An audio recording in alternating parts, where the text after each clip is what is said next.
Hello everyone, welcome to Neelanjana classes. आज जो मैं टॉपिक शुरू कर रही हूँ वो नीट के लिए बहुत ही इंपॉर्टेंट चैप्टर है, जिससे कि क्वेश्चन जरूर आता है, एक या दो questions.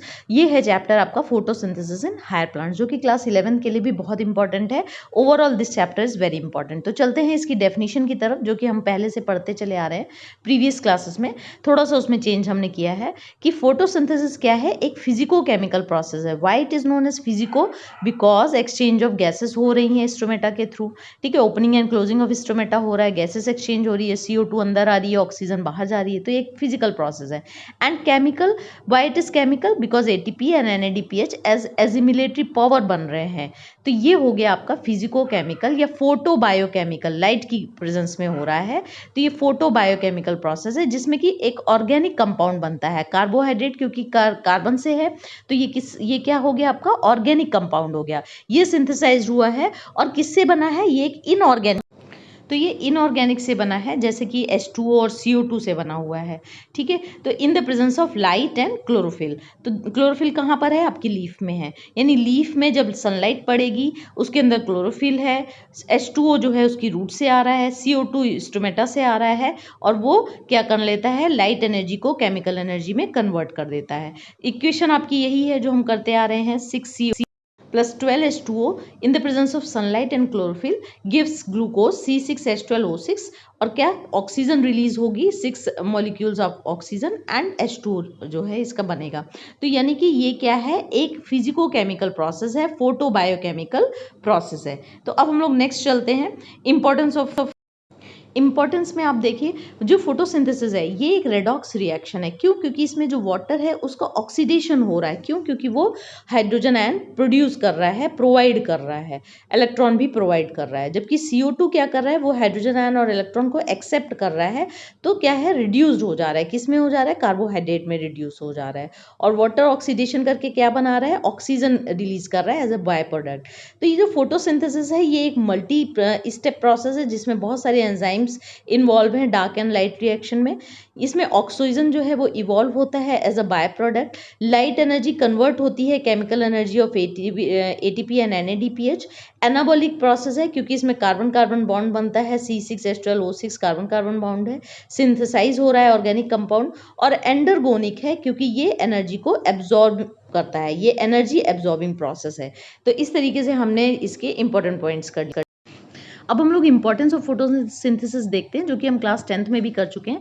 The use of energy from sunlight by plants doing photosynthesis is the basis of life on earth. क्योंकि यही जो है, सनलाइट की वजह से ही प्लांट जो है वो कार्बोहाइड्रेट या स्टार्च बना पा रहे हैं, और बाकी के सारे ऑर्गेनिज्म डायरेक्टली और इनडायरेक्टली फोटोसिंथेसिस पे, यानी उस प्लांट के स्टार्च पे डिपेंडेंट है एज अ फूड। तो फोटोसिंथेसिस की इंपॉर्टेंस क्या हो गई? दो रीजंस हो गए। एक तो it is the primary source of all food on the earth, और दूसरा जो ऑक्सीजन, ये केवल ऐसा बायोलॉजिकल प्रोसेस है जो एटमॉस्फेयर में ऑक्सीजन रिलीज करता है, और वही ऑक्सीजन हमें रेस्पिरेशन के लिए चाहिए। हम लोग इसे ब्रीद इन, या सारे ऑर्गेनिजम्स इसे ब्रीद इन करते हैं, इवन प्लांट भी इसे ब्रीद इन करता है। ठीक है, यानी ऑक्सीजन जो है वो लेते हैं हम लोग, तभी हम लोग जो है अपने जो भी हमारे एनर्जी है उसको रिलीज कर पाते हैं फ्रॉम द फूड। ठीक है, अब हम लोग उन एक्सपेरिमेंट्स में चल रहे हैं जो हम प्रीवियस क्लासेस में पढ़ चुके हैं। तो पहला हम वो कर रहे हैं जो भी व्हाट डू वी नो, जो हम जानते हैं वो कर रहे हैं। ठीक है, तो रॉ मटेरियल हमारा फोटोसिंथेसिस का क्या है? CO2 होना चाहिए, लाइट होना चाहिए, क्लोरोफिल होना चाहिए, और वाटर होना चाहिए। कैसे हम इसकी एसेंशियलिटी को प्रूव करें? इसके लिए कुछ एक्सपेरिमेंट्स है। जैसे कि पहला है to experiment to prove the CO2 is essential for photosynthesis. तो इसके लिए हम जानते हैं कि जो KOH है वो क्या करता है? वो एब्जॉर्ब करता है CO2 को। KOH की जगह हम NaOH भी ले सकते हैं। ये Moll's half leaf test experiment है, इसे मॉल्स ने किया था, इसलिए उन्हीं के नाम पे ये पड़ गया है। To prove that CO2 is essential for photosynthesis. कैसे प्रूव करेंगे? आप एक डी स्टार्च लीव लेंगे, प्लांट लेंगे। डी स्टार्च कौन होते हैं? जिन्हें 2-3 दिन के लिए, यानी 48 to 72 आवर्स के लिए डार्क में रखा जाता है, ताकि वो अपनी जितनी भी उनकी लीफ में स्टार्च है उसे यूटिलाइज कर लें या स्टोरेज ऑर्गन में स्टोर कर दें। उसके बाद आपका वो जो लीफ है वो स्टार्च फ्री हो जाए, ताकि जब आप एक्सपेरिमेंट करें तो उसमें जो भी नया स्टार्च बन पा रहा है उससे आप फोटोसिंथेसिस का रेट वगैरह पता कर सकें। तो इसे हम जब भी कोई भी एक्सपेरिमेंट फोटोसिंथेसिस का करते हैं, हम डी स्टार्च लीव्स लेते हैं या प्लांट लेते हैं 2-3 दिन उसे अंधेरे में रखकर, then insert one of the leaf through a split cork. Split cork ऐसी होती है जो कि एज अ नॉब की तरह लगाया जाता है, जिसमें थोड़ा सा स्पेस होता है जिससे आप कोई चीज़ इंसर्ट कर सकते हैं, बाकी और उसमें एयर वगैरह कुछ नहीं जा सकती। तो उससे आप लीफ को इस कोनिकल फ्लास्क में इंसर्ट कर देंगे और अच्छी तरीके से उसे बंद कर देंगे। इस कोनिकल फ्लास्क में पहले से ही क्या है, KOH है, ठीक है। अब इस एक्सपेरिमेंटल सेटअप को यानी इस प्लॉटेड प्लांट को KOH के साथ में आप कहाँ रख देंगे, लीफ को प्लांट को सनलाइट में रख देंगे 4 to 5 आवर्स के लिए। जब आप फ्यू आवर्स के बाद इसकी लीफ को, जिस लीफ को आपने इंसर्ट कर रखा है, उसे प्लग करके निकाल लेंगे और उसे स्टार्च के लिए टेस्ट करेंगे। यानी आप जब उसमें आयोडीन ड्रॉप डालेंगे यानी, तो क्या होता है कि ये ब्लू ब्लैक कलर नहीं देगा। वैसे नॉर्मल केसेस में क्या होता है, अगर किसी चीज़ में स्टार्च है और आप आयोडीन सोल्यूशन के 1-2 ड्रॉप डालते हैं तो वो उसका कलर कैसा हो जाता है, if starch is present blue black हो जाता है। लेकिन वो लीफ का वो पोर्शन जो कि आपने कोनिकल फ्लास्क के अंदर डाला हुआ था, वो आयोडीन के लिए नेगेटिव टेस्ट देगा, यानी स्टार्च टेस्ट उसका नेगेटिव। और जो एक्सपोज लीफ पार्ट है, जब आप उसमें आयोडीन सॉल्यूशन डालेंगे तो क्या होगा, ब्लू ब्लैक कलर जो है वो आ जाएगा, यानी कि वहाँ स्टार्च फॉर्म हुआ है। यानी कि ये प्रूव हुआ कि जो लीफ अंदर थी, क्योंकि वहाँ पे CO2 की कमी थी, उस कोनिकल फ्लास्क का CO2 भी आपने KOH की प्रेजेंस में एब्जॉर्ब करा लिया था। तो अब क्या होगा, वहाँ पर कोई भी CO2 नहीं थी, इसलिए वहाँ पर स्टार्च नहीं बन पाया, ठीक है। तो यानी it proves that CO2 is essential for photosynthesis. अब हम नेक्स्ट एक्सपेरिमेंट देखते हैं। उसमें हम यहाँ पर 2 एक्सपेरिमेंट हैं। पहला हम ये देखेंगे कि chlorophyll is essential for photosynthesis. इसके लिए आपको एक वेरीगेटेड प्लांट लेना पड़ेगा, चाहे तो आप क्रॉटन का ले लीजिए या कोलियस का ले लीजिए, ठीक है, जिसमें कुछ नॉन ग्रीन पार्ट होता है, कुछ ग्रीन पार्ट होता है। अब वही सेम चीज़ है, आप सबसे पहले डिस्टार्च कर लीजिए इस प्लांट को, ठीक है, 2-3 दिन डार्क में रखने के बाद। उसके बाद उसको जो है एक्सपोज करिए सनलाइट में 2-3 या 4-5 आवर्स के लिए। फिर उसकी एक लीफ को आप प्लग कर लीजिए और उसमें आप स्टार्च टेस्ट करेंगे। जब आप स्टार्च टेस्ट करेंगे तो जो ग्रीन पार्ट होगा, जब आप उसमें आयोडीन डालेंगे तो वो ब्लू ब्लैक कलर का हो जाएगा, यानी स्टार्च वहाँ पर बना, जो कि ग्रीन पार्ट है। जबकि जो नॉन ग्रीन पार्ट है उसमें जब आप आयोडीन डालेंगे तो वो रिमेन एज इट इज़ रहेगा, कोई स्टार्च फॉर्मेशन नहीं हुआ, ये प्रूव होता है।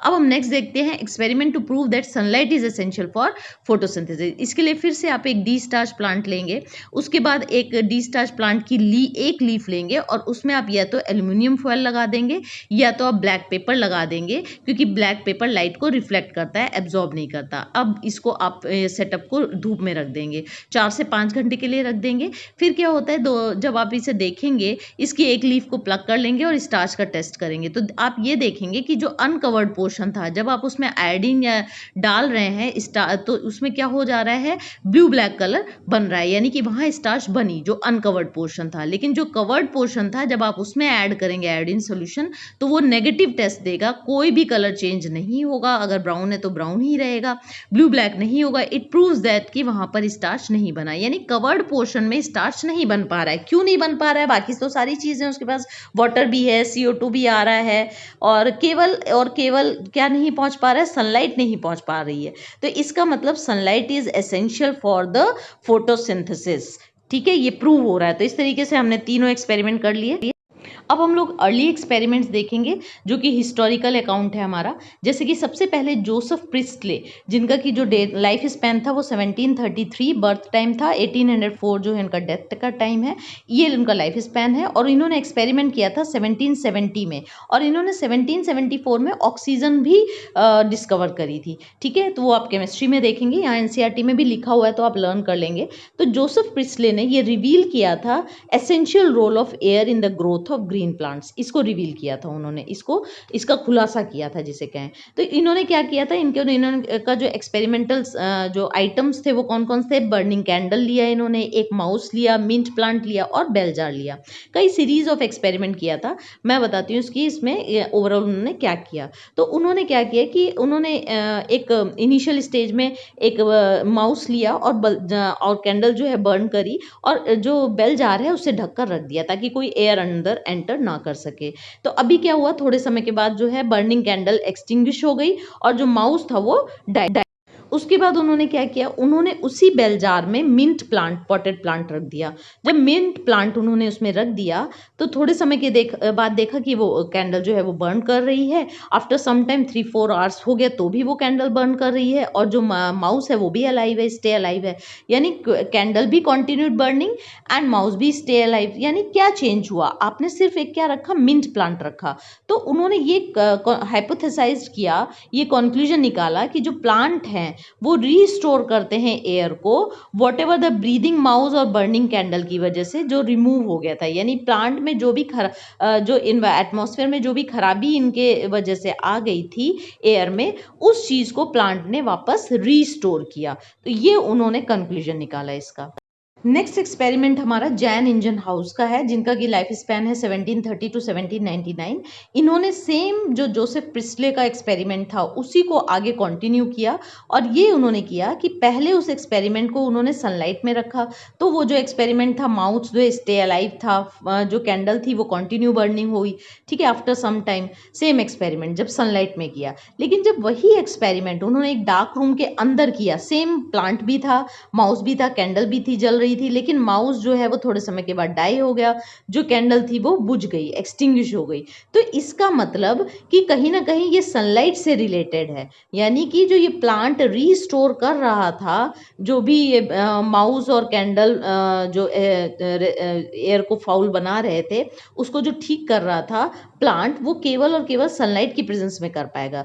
तो using a similar setup of Joseph Presley, but by placing it once in the dark and once in the sunlight, Jan Ingenhouse showed that sunlight is essential to the plant process that helps to somehow purify the air fouled by burning candles or breathing animals. तो अब हम लोग next करते हैं। Next हमारा जो experiment है, जो नेक्स्ट एक्सपेरिमेंट हमारे जैन इंजन हाउस का है, उन्होंने आगे इसको फर्दर और स्टडी किया। उन्होंने एक एलिगेंट एक्सपेरिमेंट किया जिसमें उन्होंने एक एक्वेटिक प्लांट लिया, जो कि हाइड्रोला था, उन्होंने लिया और उसको उन्होंने एक कोनिकल फ्लास्क में इंसर्ट कर दिया। इंसर्ट करने के बाद उसे उल्टा करके एक बीकर में रखा जिसमें ऑलरेडी पानी था, और उसमें रखा और उसके ऊपर एक टेस्ट ट्यूब में पानी भरकर उसके ऊपर फिल कर दिया, ताकि टेस्ट ट्यूब का जो वाटर लेवल है वो बीकर की, वो कोनिकल फ्लास्क की जो वो पॉइंटेड स्ट्रक्चर है उससे ऊपर चला जाए। यानी कि जब भी कोई भी चीज़ जो है इसके अंदर से निकले, यानी गैस वगैरह निकले, बबल्स, तो हमें टेस्ट ट्यूब में दिखाई दे। और इस कोनिकल फ्लास्क में इन्होंने हाइड्रोला प्लांट की ट्विग को जो है इंसर्ट कर दिया और इसको धूप में रखा। जब धूप में रखा, थोड़े समय के बाद देखा उन्होंने कि बबल जो है वो अराइज हो रहे हैं, बबल बन रहे हैं और ऊपर की तरफ आ रहे हैं। लेकिन जब इसी एक्सपेरिमेंट को उन्होंने लाइट डार्क रूम में किया तो बबल्स नहीं निकले।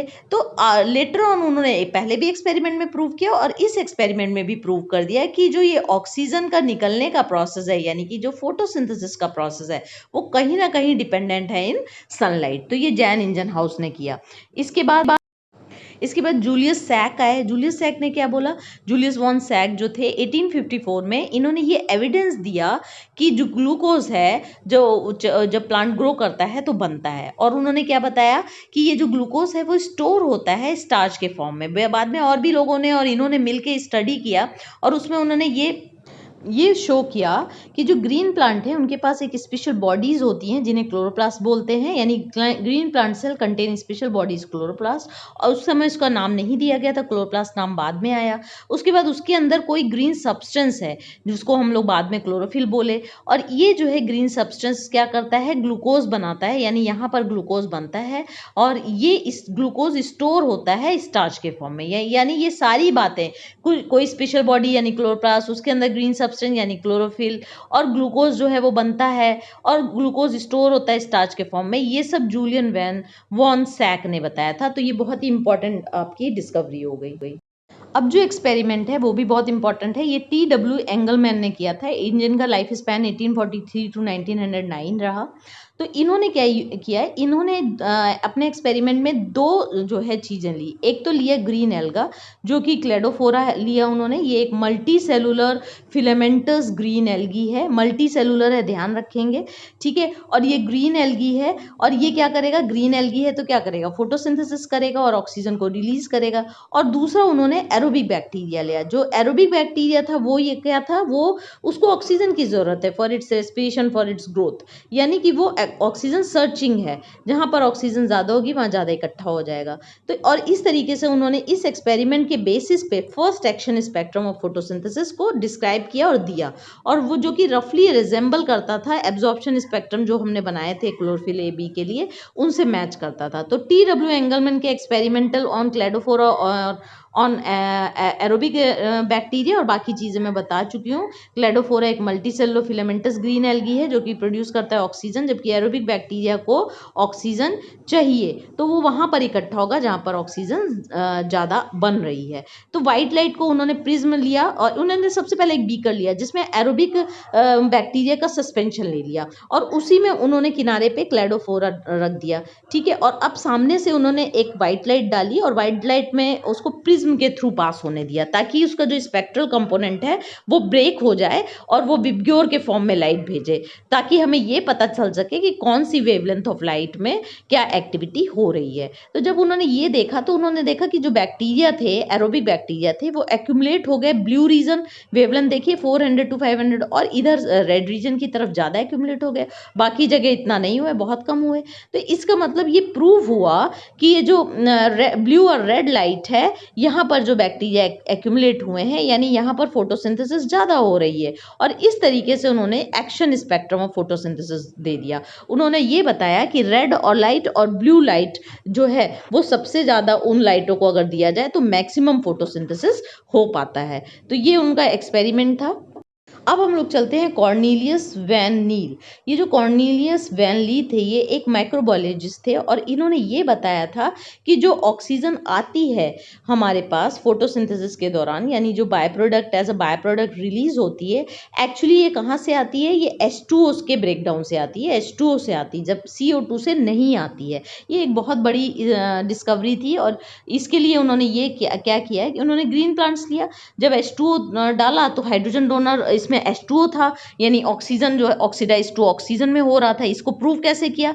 इन्होंने पर्पल और ग्रीन सल्फर बैक्टीरिया ले लिए जो कि H2O को यूज नहीं करते, वो H2S को यूज करते हैं और उसमें हाइड्रोजन डोनर कौन बना? H2S बना और ऑक्सीडेशन प्रोडक्ट सल्फर और सल्फेट निकले, ना कि ऑक्सीजन, ठीक है। इसको कैसे उन्होंने प्रूव किया? Based on his studies of purple and green sulphur bacteria demonstrated that photosynthesis is essentially a light dependent reaction है जिसमें कि hydrogen from suitable oxidizable compound reduces CO2 to carbohydrate। तो आप इक्वेशन की तरफ देखेंगे तो यहाँ पर हमने ये देखा कि ये जो आपका जो ये इक्वेशन है जो आपके एनसीईआरटी में दिया हुआ है, इसमें H2H2A लिया। क्यों? क्योंकि AO भी हो सकता है ग्रीन प्लांट के केस में, S भी हो सकता है पर्पल और ग्रीन सल्फर बैक्टीरिया के केस में।